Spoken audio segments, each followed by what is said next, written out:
And now, your First Alert 5 weather. And welcome back, everyone. So far this week, we have been stuck in the 30s for daytime highs. Just to put it into context, we should be in the mid-50s this time of the year in Colorado Springs. And right now, it is cold on this Tuesday afternoon. Sunset just happening here in southern Colorado. We are at 31 degrees. Feels like temperature all the way down to 26. Also looking very chilly this afternoon here in Pueblo, just a few minutes before 5 o'clock.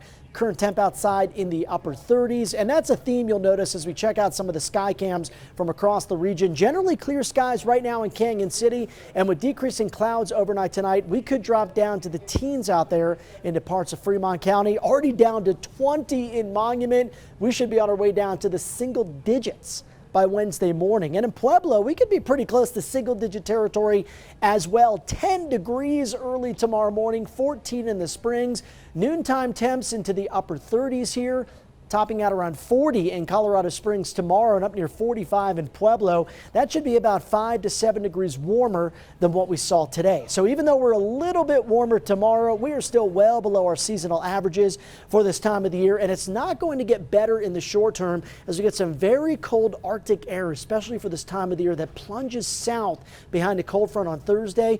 Thursday night's lows could be below zero in some areas, certainly single digits for many spots in southern Colorado. And then highs Friday, generally in the 20s from the Springs to Woodland Park to Monument, also around Pueblo and Canyon City staying below freezing. Eventually by early next week, that cold air retreats back to the north where it belongs. High pressure begins to build in and we should see some sunshine, dry skies, and a return to some 50s as we make our way towards Monday and Tuesday. But the big story in the short term is this very cold blast of air behind the cold front, also expecting our next round of snow. And this could be a little bit more widespread than what we've seen so far. In fact, most of the modeling agrees this far out. This could change, but this far out, most of the modeling showing around an inch, maybe up to 2 inches in some spots, especially northern parts of Teller and El Paso counties up to the Denver metro area. And just keeping a close eye on that forecast for you. I want you just to pay special attention. Mike will have an update coming up at 5 and 6, 10 o'clock as well.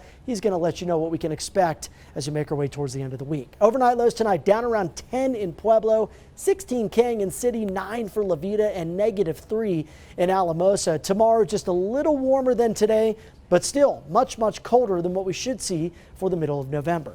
Take a look at your super 7-day forecast. Thursday behind the front, we're around 31 degrees, and then on Friday, a high of just 21. That more than 20 degrees or 30 degrees, I should say, below the average for this time of the year. Certainly the coldest of the season and also threatening that record low max. That dates back to 1903. You can see the recovery begins throughout the weekend, and then by early next week, finally some more balmy 50s here in Colorado Springs. For Pueblo, we go from 45 to 37 with some snow late Thursday, a few morning snow showers Friday, and a high of just 24 degrees to wrap up the week. Also some bitterly cold air for Canyon City. Thicker jackets required, hats and gloves. Take a look at Friday night's low down to 9. 40 feels nice by Saturday, but certainly much better as we make our way into next week. For Woodland Park, we've got a high of just 16 degrees on Friday, -1 Friday night. Still below freezing on Saturday, but finally some 40s. Nice and delightful 40s returning as we make our way towards Sunday. Allison?